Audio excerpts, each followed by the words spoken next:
Hello, everybody. Hola a todos, soy Pascal Lotath de Neutrality Studies y hoy estoy hablando con la doctora Sandra Davidovich, que investiga sobre Kosovo y la antigua Yugoslavia. Sandra, bienvenida. Sandra, welcome. Gracias por invitarme, Pascal. Well, thank you very much for saying yes. I wanted to cover the issue Bueno, of muchas Kosovo gracias por for aceptar. quite a while. Sabes, he querido tratar el tema de Kosovo desde hace bastante tiempo. Tú acabas de estar allí, tienes una conexión personal con el lugar y lo has convertido en tu campo de estudio, bajo la dirección de alguien que también ha estado antes en este canal, Susan Woodward. ¿Podrías contarnos un poco primero cuál es tu conexión y en qué te estás centrando ahora en tu investigación? And what are you trying to look at the moment in your research? Absolutamente. Así que mi principal conexión es que soy de la región que estudio. Nací en Serbia. En realidad nací en la antigua República del Sur de Yugoslavia. Mientras crecía, observaba muchos acontecimientos interesantes que acabaron despertando mi interés por la ciencia política, especialmente por los conflictos de la región. Y luego tuve la suerte de conocer a algunos académicos que han estado estudiando la región durante bastante tiempo, tanto en la propia región, en particular en Serbia, como en Estados Unidos, donde actualmente realizo mi investigación doctoral.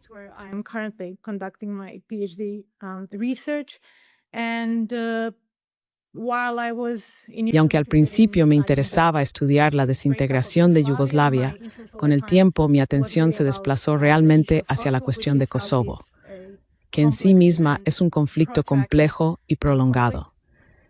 Actualmente estudio el papel de los órdenes políticos no estatales y su contribución a situaciones civiles complejas, que en el contexto de la desintegración yugoslava y especialmente en el caso de Kosovo, han tenido cierta relevancia que podemos analizar más a fondo a lo largo de la conversación. Como mencionaste, he estado recientemente en el norte de Kosovo para estudiar el entorno de seguridad tras el deterioro de las instituciones en esa zona. Y sí, eso me trajo hasta aquí, así que tengo muchas ganas de compartir algunas de mis conclusiones.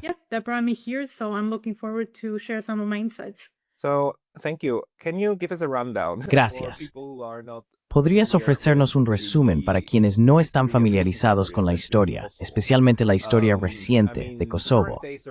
Es decir, la Serbia actual todavía lo reclama como parte de su territorio, pero hubo un movimiento independentista y muchos estados de la UE y otros lo reconocen como un estado independiente. Y de facto, hay un gobierno en Pristina que controla el territorio, ¿verdad? Entonces, ¿podrías darnos las fechas y los acontecimientos históricos clave que nos ayuden a entender dónde estamos hoy? and things that happened to understand where we are today?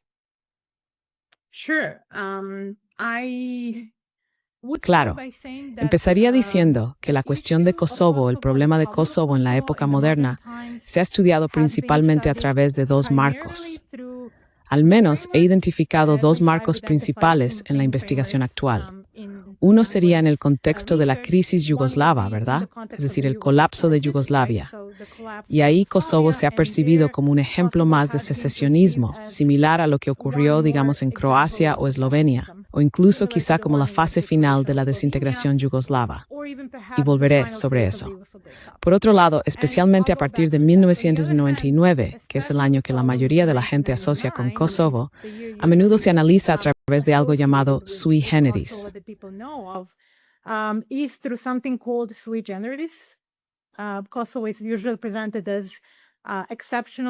Y Kosovo suele presentarse como un caso excepcional, que realmente desafía los marcos políticos, jurídicos o incluso cognitivos existentes. Ahora bien, yo diría que el problema de Kosovo, o la crisis o el conflicto de Kosovo, representa en realidad una disputa territorial bastante típica entre dos grupos nacionales, los serbios por un lado y los albaneses por el otro, cada uno reclamando su derecho sobre esta porción de tierra por motivos diferentes. Esta disputa puede rastrearse al menos hasta 1913, cuando el territorio del actual Kosovo fue incorporado al Estado serbio. Fue entonces cuando pasó a formar parte del proyecto nacional serbio.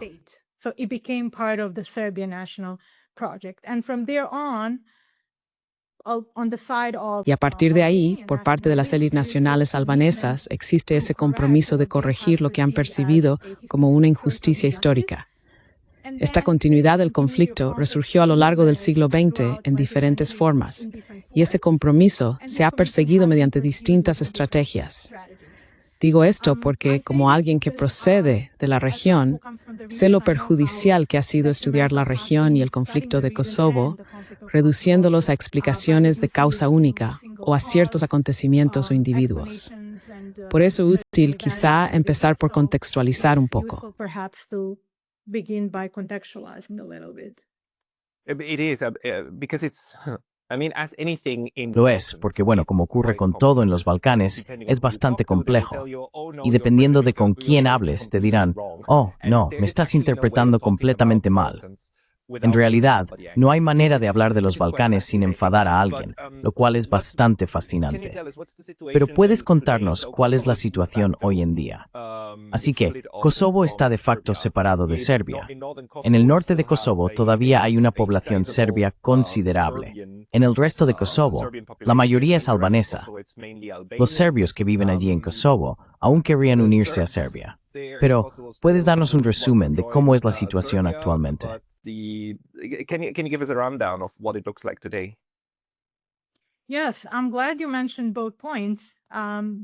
Sí, me alegra que hayas mencionado ambos puntos.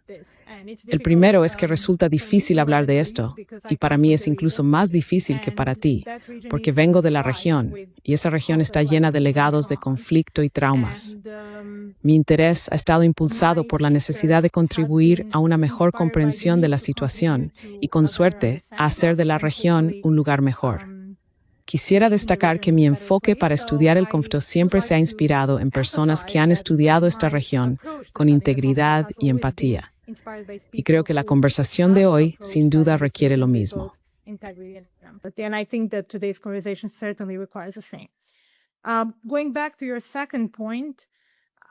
Volviendo a tu segundo punto, diría que es difícil entender dónde estamos ahora si no retrocedemos y analizamos varias fases del conflicto de Kosovo. Pero hiciste una observación interesante cuando dijiste que tenemos todos estos países en competencia, y creo que es importante subrayarlo. La cuestión de Kosovo se ha enmarcado en torno a la noción de los derechos humanos, el intervencionismo humanitario, el derecho a la autodeterminación, y todo tipo de marcos normativos e incluso ideológicos. No obstante, me gustaría destacar que en esencia se trata de un conflicto que contiene reivindicaciones mutuamente excluyentes sobre el mismo territorio, reivindicaciones de soberanía.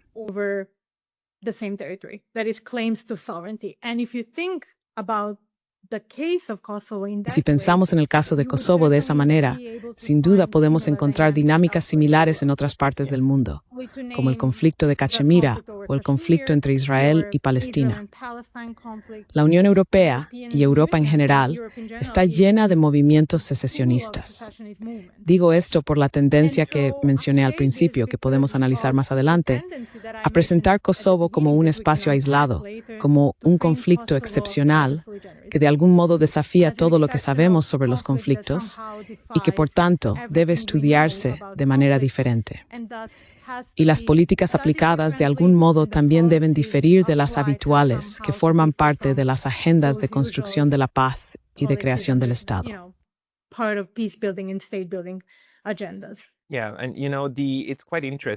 Sí, y sabes, es bastante interesante, pero mucha gente tiene problemas con la idea de que dos cosas puedan ser ciertas al mismo tiempo. Por un lado, obviamente, Kosovo es Kosovo, y la historia de Kosovo pertenece a Kosovo y a Serbia. Ya sabes, el caso es el caso. Por otro lado, algunas dinámicas se están repitiendo, ¿verdad? Lo vemos en otros casos. Vemos como los vascos en España y Cataluña en España tienen movimientos independentistas. Vemos como Córcega tiene un movimiento independentista. Obviamente son diferentes, tienen desarrollos distintos, pero vemos cómo los desarrollos políticos pueden ser bastante similares, lo cual, por cierto, es una de las razones por las que España no reconoce la independencia de Kosovo. Hasta donde yo sé, sé, todavía no lo hace, porque España es muy consciente de que si lo hiciera, estaría dando argumentos adicionales a sus propios separatistas para separarse.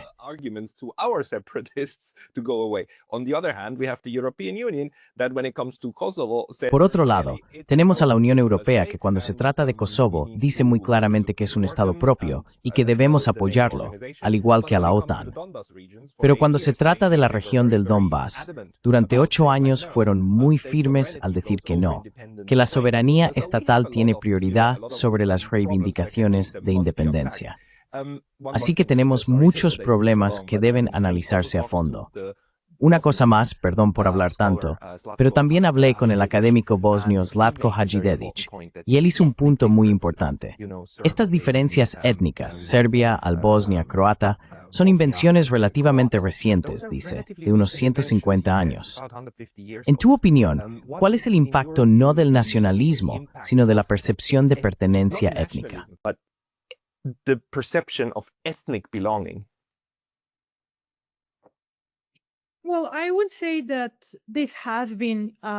Bueno, yo diría que esto ha sido una contienda entre dos ideas nacionales. Ahora bien, el papel de la etnicidad, solo la categoría de etnicidad, es un tema algo delicado y preferiría mantenerme al margen. Pero la idea del Estado-nación y de la conciencia nacional forma parte esencial de la historia de Kosovo y lo ha sido desde mediados del siglo XIX, cuando surgieron los Estados-nación en los Balcanes. Esta dinámica de distintos proyectos nacionales que chocan entre sí ha estado presente en toda la región. En este caso concreto, tenemos el territorio de Kosovo disputado entre dos grupos nacionales.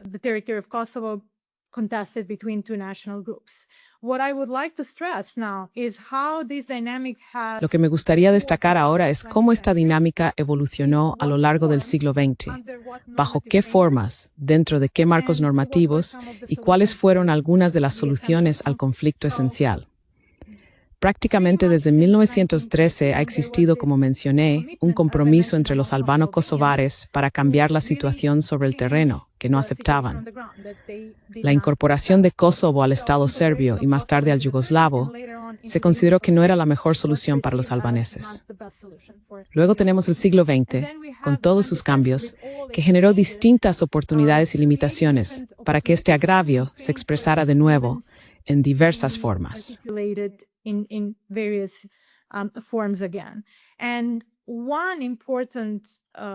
Un contexto importante, probablemente el más importante, volviendo al inicio de la historia, sería el del Estado yugoslavo y en particular la crisis yugoslava.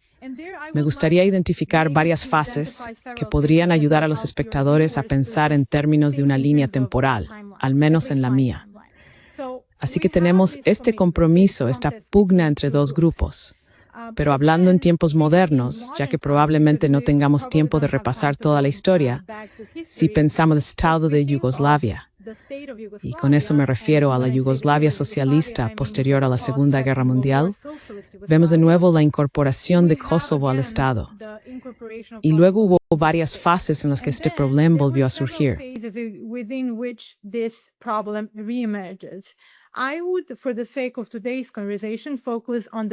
Por el bien de la conversación de hoy, me centraría en la década de 1980, una década muy trascendental para el destino de todo el país y su eventual desintegración, pero especialmente para la cuestión de Kosovo. Y luego en la década de 1990, que terminó con el bombardeo de Kosovo en 1999. Eso marcó el final de esa fase, pero también el comienzo de una nueva fase del problema, que tras la intervención militar de 1999 incluyó la Administración Internacional de Kosovo. A partir de entonces, eso implicó una misión de paz y de construcción del Estado muy amplia y completa. Así que hay 3 décadas que analizar y comprender para entender la dinámica de lo que llamamos el problema de Kosovo.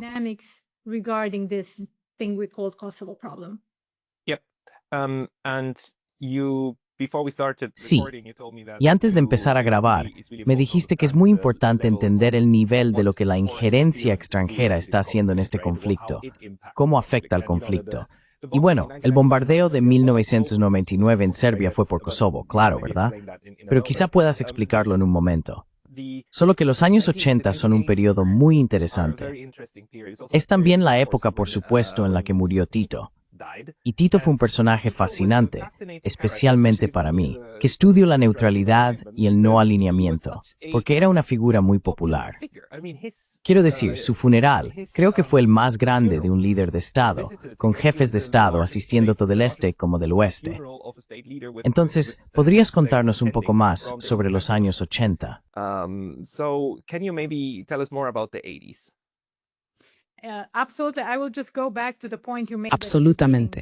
beginning. Volveré al punto que mencionaste al principio, es decir, el papel del intervencionismo extranjero. Así que, si estamos de acuerdo en que ha existido una continuidad en la disputa entre dos grupos por el mismo territorio, sin duda tendríamos que incorporar a esa dinámica la continuidad del intervencionismo extranjero en los Balcanes. Porque cuando mencioné que había diferentes proyectos nacionales que chocaban entre sí y tenían conflictos en los Balcanes, la resolución de estos strengths territoriales en Balcán rara vez ocurrió sin intervencionismo extranjero. rarely happened without foreign interventionism. And if we can find Y si podemos encontrar un solo elemento que conecte la primera crisis de Kosovo, o incluso sus aspectos históricos, con la actual, sería el del intervencionismo extranjero. Y ese intervencionismo extranjero ha cambiado los marcos normativos o incluso ideológicos en los que se justificaba, pero en realidad nunca desapareció del todo, salvo quizá, bueno, no quizá, salvo durante la existencia del Estado yugoslavo, que gracias a su posición neutral logró evitar un intervencionismo político intrusivo. Así que, en cierta manera, Yugoslavia fue estable, la cuestión de Kosovo estuvo contenida y de alguna manera o pacificada del propio Estado. controlled or pacified within the state itself. When the state, however, entered a major Cuando el Estado entró en una gran crisis económica y luego constitucional que evolucionó hacia un conflicto político pleno, la cuestión de Kosovo resurgió, primero en forma de demandas de autodeterminación, que adoptaron distintas formas, y después, en la década de 1990, mediante una solicitud directa de secesión. Así, de algún modo, la crisis yugoslava creó una oportunidad política para que el conflicto en curso, de larga duración y gran complejidad, resurgiera y adoptara una nueva forma, que en los años 80 aún se expresaba en el lenguaje de la reforma constitucional, la representación y el derecho a la autodeterminación, o, más concretamente, en la petición de convertir Kosovo de una provincia en la séptima república de Yugoslavia. a province into the seventh republic of Yugoslavia. Can you explain ¿Puedes explicar eso? Las repúblicas, la provincia y el estatus de autonomía. Yeah, perhaps we skipped a few steps for those who are not familiar. Sí, quizá nos saltamos algunos pasos para quienes no están familiarizados con todo el contexto del Estado yugoslavo. Así que, después de la formación del país, tenía 6 repúblicas, ¿verdad? Una de ellas era Serbia. Pero luego, dentro de Serbia, el liderazgo comunista decidió formar 2 provincias, una en el norte y otra en el sur, y darles primero el estatus de región, lo que llamaríamos un oblast. Para quienes siguen el conflicto ucraniano, esa palabra resulta familiar. Y después, esa posición o estatus de oblast se fue desarrollando progresivamente hasta convertirse en un estatus autónomo a mediados de los años 60. Finalmente, se transformó en un estatus casi republicano, aunque seguía siendo oficialmente una provincia. Republican status, so it was still officially a province, but by 1974, a famous constitution of Yugoslavia. Para 1974, bajo la famosa constitución yugoslava, Kosovo, al igual que Vojvodina, ya había asumido un estatus casi republicano.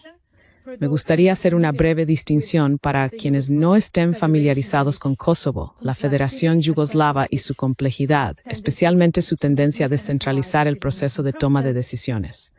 Kosovo era una provincia dentro de Serbia, que a su vez era una república o una unidad federal dentro de Yugoslavia. Pero la diferencia importante entre, por ejemplo, Croacia y Kosovo era que Kosovo, como se ha mencionado, no tenía estatus oficial de república.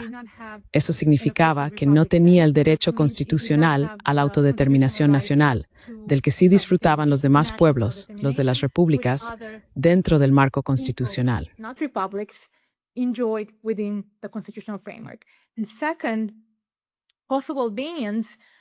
Y en segundo lugar, las posibles opiniones eran que los albano-kosovares disfrutaban de la posición de una minoría nacional, no de la posición o el estatus de una nación constituyente en Yugoslavia, como por ejemplo Croacia, Serbia y Eslovenia. Así que existía una diferencia entre una provincia y una república. Pero como se ha mencionado, creo que incluso en este mismo canal antes, para 1974 Kosovo había alcanzado derechos similares o casi un estatus republicano. Gozaba de un alto grado de autonomía, incluido un asiento en la presidencia federal y técnicamente la posibilidad de vetar decisiones en igualdad de condiciones con Serbia, que era una república, salvo que no tenía derecho a separarse.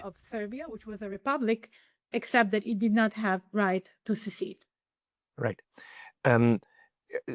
Exacto. Así que era una parte integrada de Serbia, pero tenía derechos muy especiales dentro de Serbia, casi como una república, aunque Serbia era solo una de las 6 repúblicas de Yugoslavia. Es decir, esa es la complejidad del marco político. Pero fue un marco relativamente exitoso, especialmente como mencionaste, en la prevención de intervenciones. Y los Balcanes fueron durante mucho tiempo un auténtico crisol. Ya sabes, los austrohúngaros intervinieron y desde el sur, los turcos mucho tiempo interviniendo. Así que la intervención en los Balcanes y en torno a Kosovo, de nuevo un crisol, no es en absoluto algo nuevo.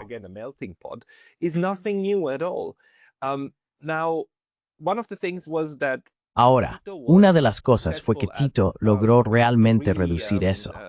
Y gracias a un antiguo ministro de Asuntos Exteriores de Malta, sé que la razón por la que el movimiento de países no alineados nunca tuvo una secretaría central fue porque Tito dijo que no. Dijo, si hacemos eso, los soviéticos se infiltrarán y se harán con el control. Así que Tito era muy consciente, no solo de la intervención occidental y oriental, sino de la intervención desde ambos lados. Ahora bien, una vez que Tito murió y surgieron esas crisis a finales de los años 80, que mucha gente consideraba muy diferentes de las crisis en la Unión Soviética, ¿cómo llevó eso de nuevo al intervencionismo desde el exterior o desde qué lados se intervino en la región?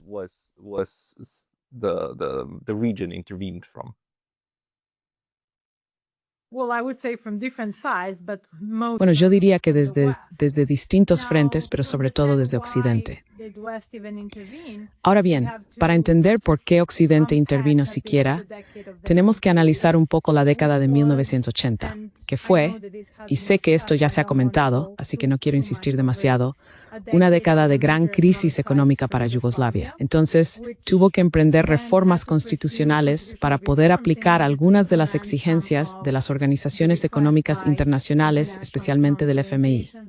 Ahora, la pregunta es, ¿cómo afectó esto exactamente a Kosovo?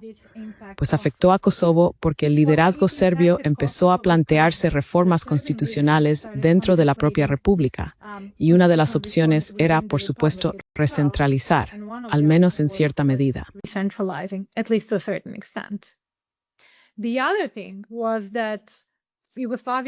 La otra cuestión era que Yugoslavia se enfrentaba a una grave crisis económica que afectaba a todas las repúblicas.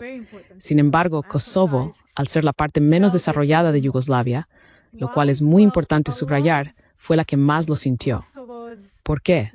Pues bien, una gran parte del desarrollo de Kosovo tras la Segunda Guerra Mundial fue financiada a través del Fondo Federal de Inversiones, creado por las autoridades yugoslavas para reducir esas famosas desigualdades regionales que resultaban tan dolorosas para todos en Yugoslavia.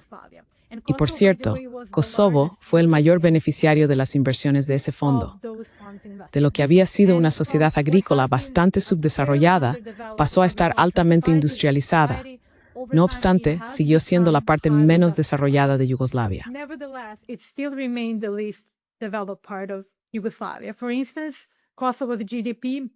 Por ejemplo, el PIB de Kosovo se mantenía constantemente en torno al 30% de la media nacional y representaba aproximadamente una octava parte del PIB de Eslovenia.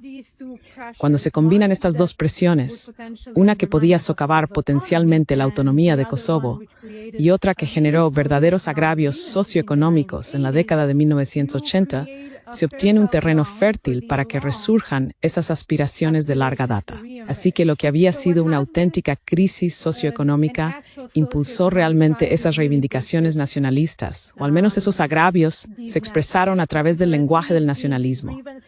Y en 1981 se produjeron las primeras grandes manifestaciones, dirigidas por estudiantes, por cierto, que luego se transformaron en una demanda para que Kosovo se convirtiera en una república, exactamente un año después de la muerte de Tito.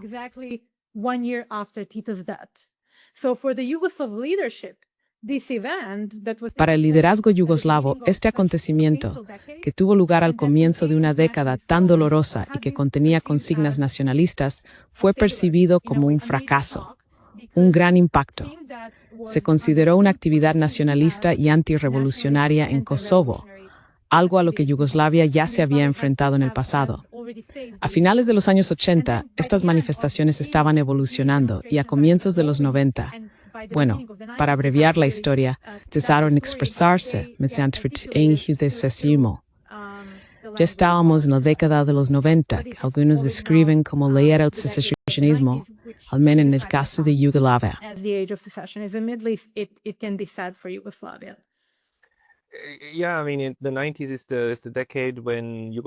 Sí, quiero decir, los años 90 fueron la década en la que Yugoslavia se desintegró por completo, ¿verdad? Y luego tuvimos varios estados yugoslavos. Al final, solo quedaron Serbia y Montenegro dentro del último marco yugoslavo. Luego llegamos a 1999, ¿no? Y entonces llega el conflicto armado en Kosovo, con el resto del ejército yugoslavo combatiendo dentro de Kosovo contra grupos armados, el UCK, ¿verdad? Y después viene el intervencionismo, luego los bombardeos. ¿Podrías contarnos algo sobre el papel de la OTAN? Porque en otras conversaciones me señalaron ese momento como aquel en el que la OTAN decidió, ya sabes, fuera de su zona o fuera del negocio.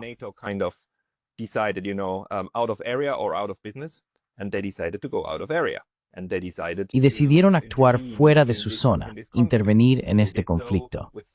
Lo hicieron con algo que incluso se mostró una vez en la televisión alemana, como empezó con una mentira. La mentira de que había ejecuciones masivas en Pristina, la capital de Kosovo, y de que el ejército serbio estaba llevando a cabo una segunda Srebrenica. La historia era que Occidente debía intervenir por motivos humanitarios, para salvar a los albaneses de lo que se describía como la campaña de exterminio de los serbios. ¿Puedes hablar sobre eso?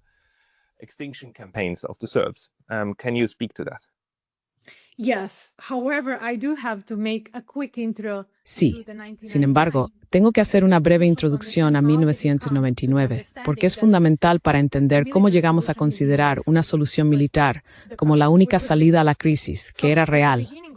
Así que, a comienzos de los años 90, había descontento entre los albano-kosovares por la reducción de su autonomía. Solo para recordarlo, en 1989 se redujo la autonomía de Kosovo. Puedo retroceder y explicar cómo ocurrió eso.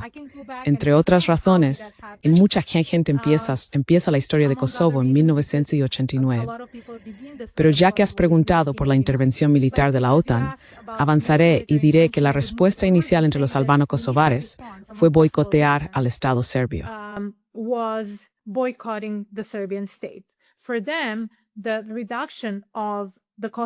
Para ellos, la reducción de la autonomía de Kosovo, y subrayo, reducción, porque no fue una revocación, puedo explicar eso también, se percibió como una amenaza para la seguridad.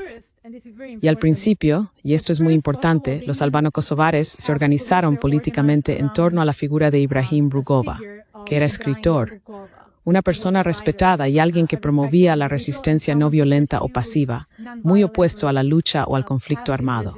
Esto se debía tanto a razones ideológicas o normativas como a razones estratégicas, ya que Kosovo estaba muy lejos de encontrarse en condiciones de enfrentarse realmente a las fuerzas yugoslavas. Desde comienzos de los años 90 hasta prácticamente la conferencia de Dayton, fue el liderazgo de Rugova el que acumuló un amplio apoyo entre los albano-kosovares.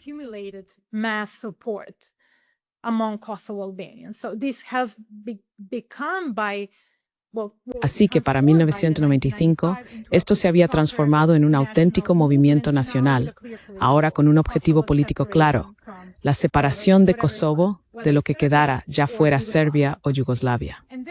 Y luego, aunque Rugova contaba sin duda con mucho apoyo, y de hecho impulsó muchas formas creativas de boicotear al Estado serbio, incluida la creación de instituciones estatales paralelas, que es precisamente lo que tenemos ahora en el norte de Kosovo, la decepción entre los albano-kosovares con sus logros, y especialmente su marginación en el contexto de la conferencia de Dayton, donde Kosovo no fue mencionado como parte de la solución final a la crisis yugoslava, cambió por completo el sentimiento político entre los albano-kosovares. Creo que se entendió que la resistencia pacífica y no violenta no conduciría realmente a ningún tipo de intervención internacional.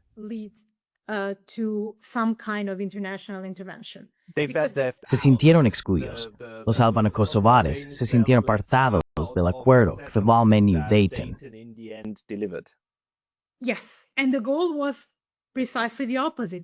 Sí, y el objetivo era precisamente el contrario: atraer la atención internacional y, idealmente, conseguir algún tipo de intervención, ¿verdad? Así que, en cierto modo, Rugova no cumplió esa promesa. Y esto preparó exactamente el terreno para el surgimiento de lo que se convertiría en el UTK, o como dijiste, el Ejército de Liberación de Kosovo, y una organización paramilitar que abandonó la resistencia pasiva y decidió emprender una lucha armada contra las autoridades yugoslavas y serbias. Su objetivo era el mismo, pero simplemente no creían que la resistencia nonta llevara a ninguna parte.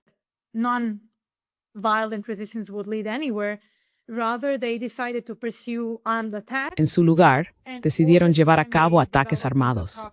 Con el tiempo, se convirtieron en una auténtica insurgencia con el objetivo de provocar violencia por parte de las autoridades yugoslavas, idealmente para desencadenar algún tipo de represalia masiva, con numerosas víctimas civiles y desplazamientos de población. Todo ello con el fin de atraer una intervención internacional. Esto tenía sentido desde el punto de vista estratégico, porque sin ello, las posibilidades del UDK, especialmente a mediados de los años 90, de obtener alguna ventaja militar frente a las autoridades yugoslavas y más tarde frente al ejército yugoslavo, eran inexistentes.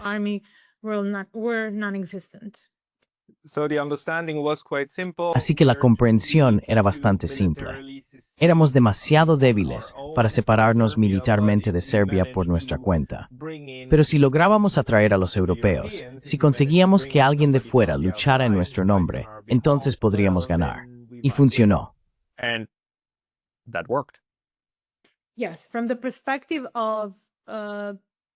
Sí, desde la perspectiva de cómo se implicó el intervencionismo, esta sería la manera de entenderlo. Por supuesto, no pretendo negar los verdaderos agravios que existían del lado del pueblo albanés. Ahora bien, la cuestión aquí tiene más que ver con cómo se articularon esos agravios. Como mencionamos, en la primera mitad de los años 90 hubo un enfoque y una estrategia. En la segunda mitad vemos una escalada y para 1998, lo que ha sido una lucha de baja intensidad entre las autoridades yugoslavas y el UCK, se transformó en un enfrentamiento importante. Una especie de campaña insurgente típica, con un mayor número de víctimas civiles y desplazamientos de población.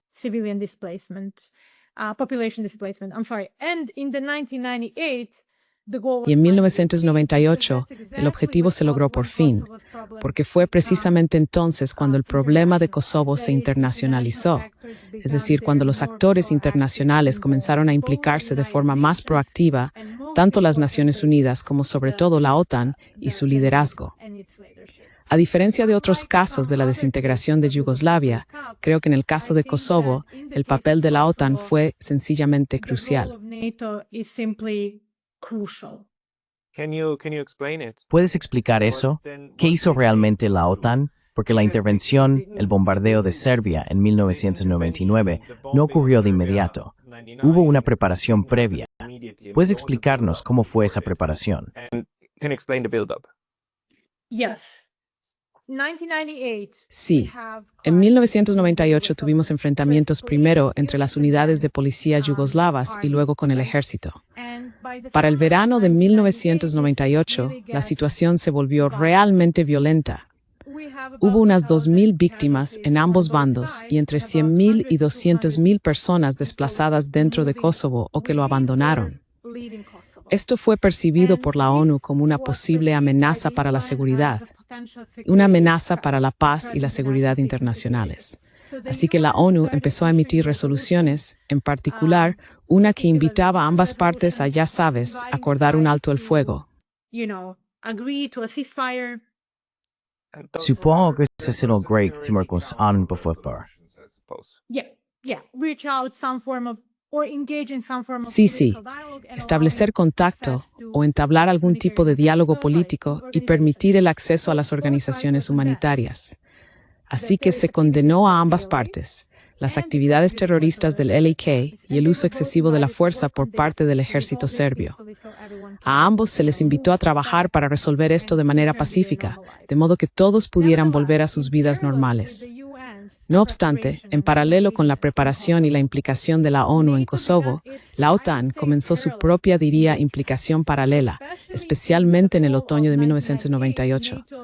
La OTAN empezó a mostrarse más vocal sobre una posible intervención militar, emitiendo la llamada Orden de Activación, lo que significaba que bombardearía Yugoslavia o Serbia si no se respetaban las resoluciones de la ONU. Y en cierto modo hubo referencias a la ONU, pero como hablaremos más adelante, la ONU quedó esencialmente al margen. En su intervención, la intervención de 1999 se llevó a cabo, como mencionaste, sin la autorización del Consejo de Seguridad de la ONU, lo que realmente marcó un precedente interesante y significativo, por así decirlo. Sí, pero la OTAN sigue diciendo, no, actuamos basándonos en las resoluciones del Consejo de Seguridad. En cierto modo, estamos aplicando lo que el Consejo de Seguridad decidió que debía suceder. ¿Puedes explicar esa lógica?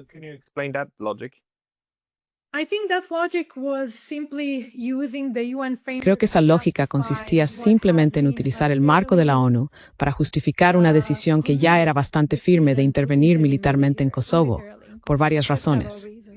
Te daré un ejemplo en el que podemos comparar la decisión de la OTAN de actuar por su cuenta y aún así mantener alguna forma de multilateralismo. Fue un intento de encontrar una alternativa a una solución militar. Así, en el otoño de 1998, un año en el que hubo algunas bajas, pero ni de lejos suficientes como para amenazar la paz y la seguridad internacionales, se produjo un primer avance en las conversaciones entre las partes, dirigidas por el enviado especial estadounidense Richard Holbrooke, una figura destacada en los Balcanes.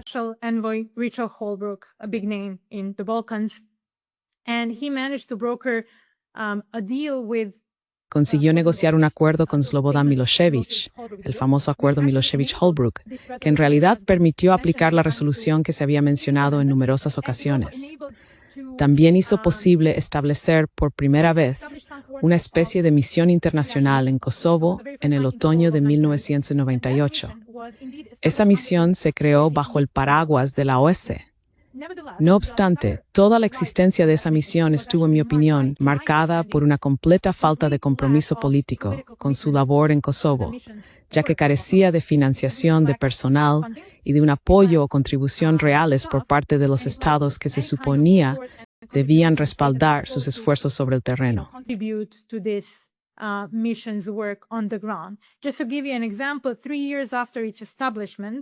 Solo por poner un ejemplo, 3 años después de su creación, la misión ni siquiera estaba cerca de contar con la mitad de los verificadores internacionales necesarios, quienes, por cierto, debían supervisar si se aplicaba o no este acuerdo de alto el fuego.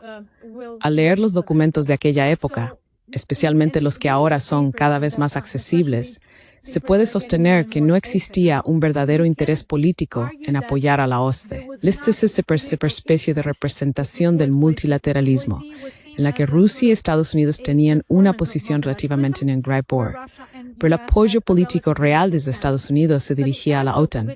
El papel central de la OTAN en el caso de Kosovo era, en mi opinión, innegociable.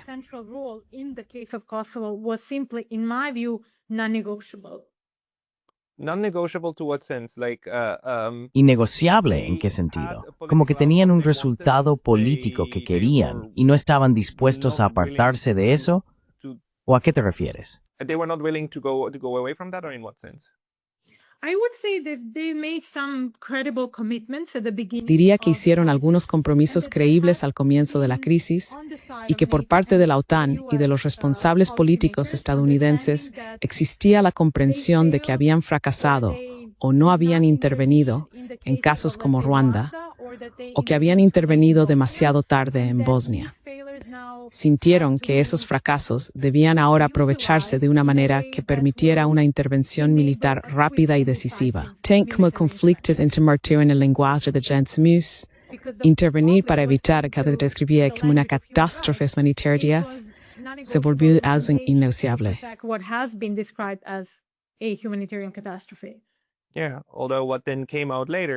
Sí, aunque lo que se supo después, por supuesto, fue que aquellas afirmaciones sobre campos de exterminio en Pristina y ejecuciones masivas en estadios de fútbol eran completamente inventadas.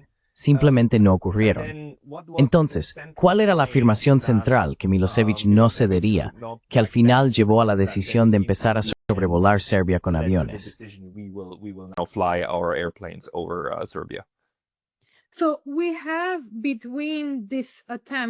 Así que tenemos entre este intento de resolver la crisis diplomáticamente mediante el acuerdo Milosevic-Holbrooke, otro supuesto intento en Rambouillet, cerca de París, para tratar de solucionar el problema por la vía diplomática.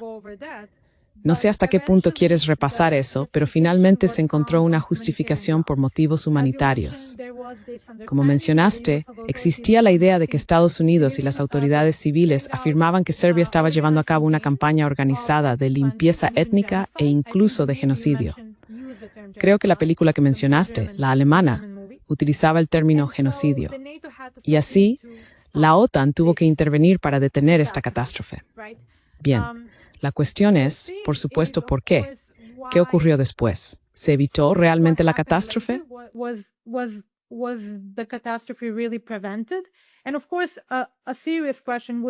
Y por supuesto, una pregunta seria sería si la situación sobre el terreno a lo largo de 1998, un año muy importante, porque hubo intentos de resolver este problema por la vía diplomática, fue realmente tan grave como se afirmaba.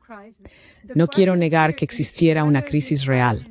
La cuestión es si esta crisis constituía verdaderamente una amenaza para la paz y la seguridad internacionales, especialmente si se compara con otros casos de violaciones de los derechos humanos en otros lugares. Y aún así, ¿por qué no hubo alternativas a una solución militar? ¿Por qué fue tan crucial intervenir militarmente? ¿Y por qué de esa manera? Sinceramente, solo puedo responder a la pregunta del por qué evaluando los resultados de la intervención. Estaba a punto de decir eso, porque uno de los resultados es la base militar más grande de la OTAN en el sur de Europa, que hoy está en Kosovo. ¿Dirías que eso era algo que tenían en mente o estabas pensando en otros resultados?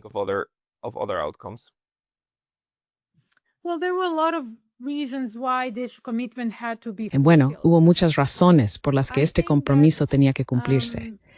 Creo que, por supuesto, asegurar más influencia es mejor que no asegurarla. Por otro lado, el resultado principal, por así decirlo, fue un cambio violento de la frontera de un Estado soberano, lo que creó un precedente jurídico importante para los casos que estamos estudiando hoy en día, ¿verdad? Sí. Exactamente. Y por cierto, en el contexto del Estado yugoslavo, Serbia fue la única república cuyas fronteras se modificaron sin su consentimiento. Y solo para recordar a quienes aún piensan que Kosovo es lo mismo que Croacia. En el caso de Kosovo, se concedió el derecho a la autodeterminación nacional a una minoría, que es precisamente lo que la Comisión Badinter dijo que no haría en el caso, por ejemplo, de los serbios en Croacia. Así que la decisión de la Comisión Badinter, al comienzo mismo de la crisis yugoslava, la comisión arbitral que estableció ciertos principios sobre cómo debía desarrollarse la disolución de Yugoslavia, creada por las comunidades europeas, creo que ya lo habéis comentado antes, fue que solo las repúblicas, es decir, las mayorías, obtendrían algún tipo de autodeterminación.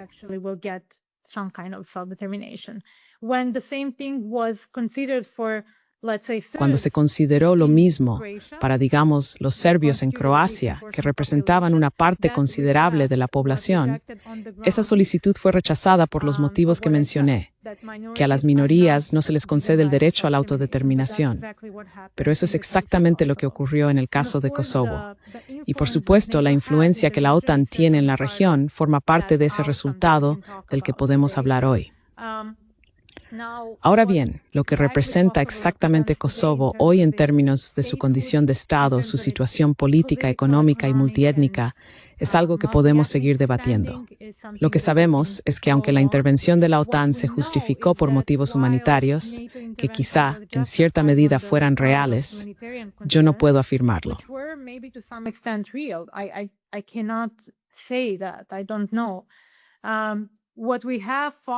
No lo sé. Lo que tenemos tras la toma de control de Kosovo por parte de la ONU y la OTAN en 1999 es que cuando terminó la intervención militar y se firmó el acuerdo entre las distintas partes, la ONU asumió la responsabilidad de gobernar Kosovo indefinidamente. Luego hubo otra oleada de violencia étnica, esta vez contra los serbios. Desde junio de 1999, cuando cesaron los bombardeos, entre 230.000 y 250.000 serbios abandonaron Kosovo para siempre, la mayoría de forma permanente. Algunos permanecieron en la parte norte de Kosovo, que ha funcionado durante casi 2 décadas como una región algo autónoma, situada, diría yo, entre la Serbia central y el resto de Kosovo.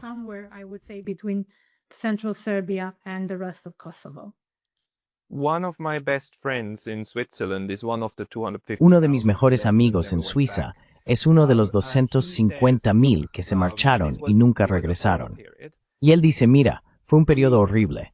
Los serbios del norte de Kosovo, al final, en sus palabras, entienden por qué los albaneses querían separarse. Pero bien, si ese es el resultado, de acuerdo. Pero entonces, en ese caso, que nosotros, los serbios del norte de Kosovo, nos separemos y nos reunamos con Serbia. ¿Por qué no se permitiría eso si se permitió lo primero? Y ahí es donde él dice que existe una enorme hipocresía por parte de la OTAN y de la URML, que no apoyan el derecho de los serbios del norte a separarse del actual Kosovo. Entonces, ¿dónde estamos ahora? ¿Cuál es la justificación para que no puedan separarse?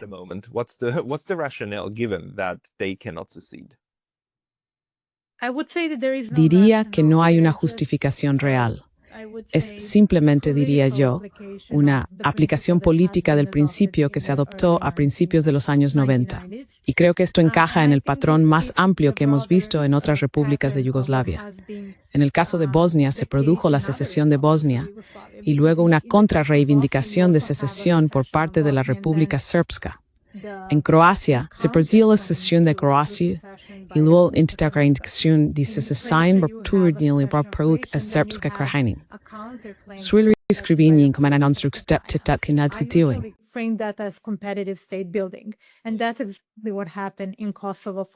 Y eso fue lo que ocurrió en Kosovo después de 1999. Los serbios del norte comprendieron rápidamente, al menos a comienzos de 1999, que no estaban protegidos ni por Belgrado, que se había retirado de Kosovo, ni por la comunidad internacional. Estaban viendo imágenes de sus compatriotas serbios y de otros no albaneses abandonando Kosovo, siguiendo los convoyes de la policía y del ejército. Cuando realicé algunas entrevistas, muchas personas mencionaron que para ellos fue como un déjà vu, que les recordaba las imágenes que habían visto en la televisión durante la limpieza étnica en Croacia. Así que para ellos era una auténtica trampa de seguridad. Se dieron cuenta rápidamente en el norte, y esto es muy interesante desde un punto de vista teórico, de que tenían que empezar a organizar su propia seguridad.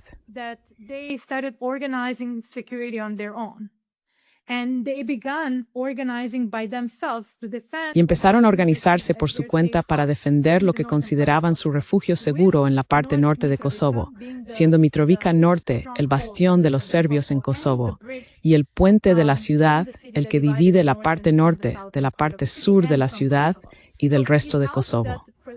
Les ayudaba el hecho de estar geográficamente separados del resto del territorio. Este fue el comienzo, en 1999, de lo que yo llamo la aparición o construcción de un orden político paralelo o alternativo en el norte. Sin embargo, como mencionaste al principio, el mismo derecho que se concedió a Kosovo, aunque no estoy seguro de que debamos siquiera llamarlo un derecho, no se concedió a los serbios del norte. Todo lo contrario. La Unión Europea ha desempeñado un papel enorme en el desmantelamiento de este orden paralelo, a pesar de su contribución a la estabilización de esta parte de Kosovo, y diría yo, de Kosovo en general. Part of Kosovo, and I would argue in Kosovo in general. And it just must be emphasized how scary it is. Y sabes, realmente hay que subrayar lo aterrador que resulta cuando te das cuenta de que te has convertido en una minoría odiada en un estado y las casas empiezan a arder. La historia de los años 90 en Yugoslavia es una historia de limpieza étnica, un bando expulsando al otro, incendiando casas, destruyendo medios de vida para asegurarse de que esa gente no regrese. Y eso fue lo que empezó a ocurrirles a los serbios en el norte de Kosovo. Lo que señalas es que comenzaron a construir esas estructuras paralelas para crear al menos un nivel mínimo de seguridad en esas zonas. Aunque eso nunca es perfecto, porque las líneas de demarcación no son rectas. Las divisiones atraviesan incluso los pueblos, lo que luego conduce a la violencia. Entonces, ¿dónde estamos hoy? Which then leads to violence. Where are we today? Well, it's not a perfect solution, but they're not perfect solutions. Bueno, no es una solución perfecta. No existen soluciones perfectas, especialmente en los Balcanes.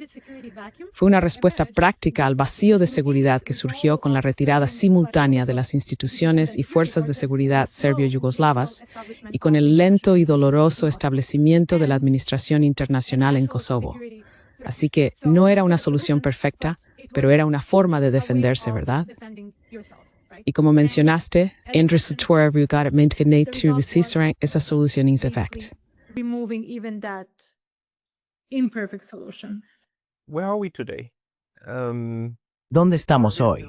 Serbia sigue reclamando Kosovo y sigue diciendo que tiene una responsabilidad hacia los serbios del norte de Kosovo. Las autoridades de Pristina dicen no, por supuesto que no. La UE y la OTAN dicen no, por supuesto que no. Entonces, ¿dónde estamos hoy y cómo funciona esto? En especial, ¿cómo es la vida de los serbios en el norte de Kosovo y de los albaneses en el resto? Well, Pascal, I would begin by saying that there is a huge ethnic gap. Bueno, Pascal empezaría diciendo que existe una enorme brecha étnica entre las dos comunidades y que esa brecha ha existido desde entonces. Todas estas políticas, por mucho que podamos criticarlas, para la gente que vive allí, el único indicador real de su éxito es si pueden vivir mejor, en un entorno más tolerante, más desarrollado, pacífico, próspero y estable, como quieras llamarlo. Al final del día, cuando vas y haces tu trabajo de campo, te das cuenta de cuánto influyen las cosas que estudias y sobre las que escribes en el pasado, el presente y el futuro de las personas. Y en ese contexto, resulta doloroso el proceso que está ocurriendo en Kosovo. It is painful to observe what is going on in Kosovo. I would say that it's a fairly dysfunctional political. Yo diría que es un sistema político bastante disfuncional, dividido por líneas étnicas. Con lo que mencionamos, la disolución de las instituciones paralelas en el norte, incluso ese grado de estabilidad que los serbios tenían a través de su sistema paralelo autoorganizado, que por cierto estaba en gran medida financiado y apoyado por Serbia, pero que comenzó como un movimiento de base, si me preguntas, ahora ha desaparecido. La Unión Europea, que se convirtió en el principal constructor del Estado y mediador en lo que se conoce como el Acuerdo de Bruselas y las negociaciones bajo el paraguas de la UE, ha asumido que el norte representa un agujero negro en la región y que el camino hacia la estabilidad y la paz a largo plazo en Kosovo sería socavar y desmantelar esas instituciones y finalmente integrar a los serbios, si fuera necesario de manera forzosa, en el sistema político y jurídico de Kosovo. If necessary, forcefully into Kosovo's political and legal system. And from the perspective of state building, this makes sense. Y desde la perspectiva de la construcción del Estado, esto tiene sentido. Pero desde la perspectiva de la construcción de la paz y de pensar en la estabilidad a largo plazo, fue una suposición errónea o mal calculada, porque precisamente con el inicio de la disolución del orden en el norte de Kosovo, vimos en realidad una escalada del conflicto. Y mi investigación, ahora volviendo a tu pregunta inicial, ha consistido en comprender la relación entre el desarrollo institucional en el norte de Kosovo y la estabilización del conflicto. A diferencia de la UN, sostengo que cuanto más se desarrollaba el orden, más estable y pacífica se volvía la región.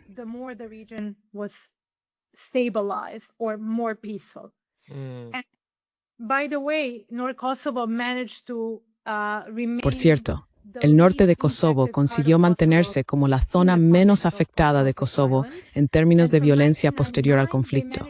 Desde 1999 lograron evitar ser, ya sabes, perseguidos, expulsados y demás. Así que allí hubo una paz relativa. A partir de 2013 entramos en una fase de desmantelamiento de esas instituciones de nuevo. Y adivina qué, en 2023 vimos una gran escalada del conflicto. 6 víctimas mortales. En mi opinión, ese resultado, pues otras interpretaciones y capas que tenga el conflicto, es una consecuencia directa de la estrategia de la UE de integración forzosa del norte.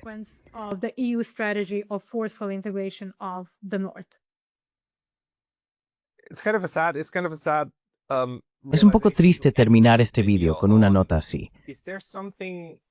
¿Hay algo más que creas que deberíamos tener en cuenta cuando hablamos del Kosovo actual y de lo que está ocurriendo allí, especialmente teniendo en cuenta lo recientes que son estos enfrentamientos violentos y las disputas de soberanía con Serbia? ¿Hay algo más que te gustaría añadir?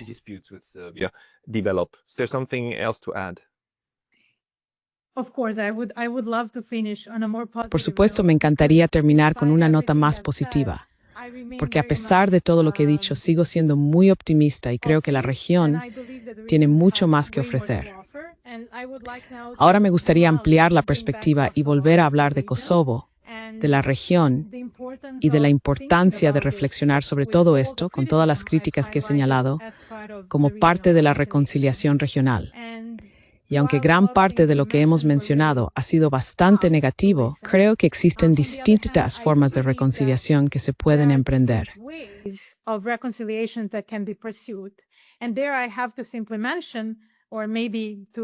Y ahí tengo que mencionar o quizá llamar tu atención sobre el movimiento estudiantil serbio que se ha estado desarrollando durante el último año.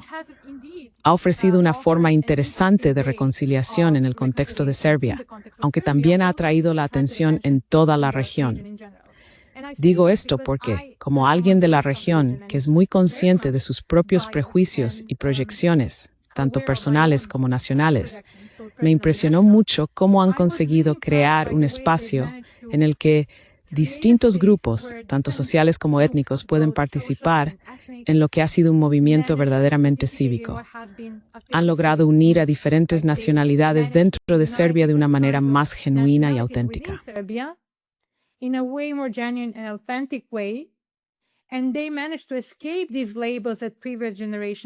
lograron escapar de las etiquetas de las que las generaciones anteriores no pudieron librarse, las de afiliación ideológica o nacional. Más bien, evitaron esas viejas trampas y crearon un espacio genuino al que la gente era invitada. Esto se aplica especialmente ahora a la casi célebre conexión entre las comunidades serbia y bosnia, que es importante en el contexto regional.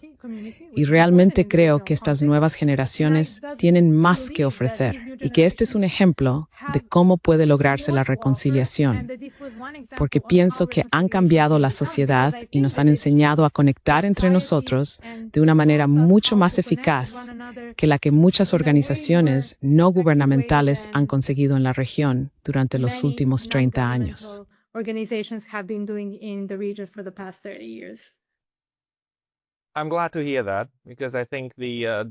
Me alegra oír eso, porque creo que el antídoto contra dividir y conquistar es intentar hablar y unir, no unir en el sentido tonto bajo un solo líder, sino bajo grupos comunes, intereses comunes. Hay muchos intereses comunes a través de estas fronteras reales e imaginarias. Así que, Sandra, para las personas que quieran seguir tu investigación, ¿a dónde deberían ir? ¿Hay algún lugar donde publiques? ¿Tienes una cuenta de Twitter o algo parecido?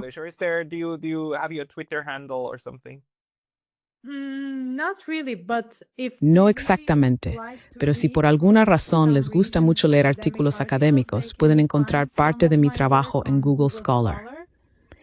He realizado algunas investigaciones sobre la privatización en Kosovo y otros aspectos de la construcción del Estado, y también pueden ponerse en contacto conmigo si tienen preguntas. De acuerdo. Por favor, buscad el trabajo académico de Sandra en Google Scholar. Solo tenéis que escribir su nombre en Google. Si queréis poneros en contacto con ella, avisadme. Sandra Davidovich, muchas gracias por tu tiempo hoy. Thank you very much for your time today. Gracias por invitarme.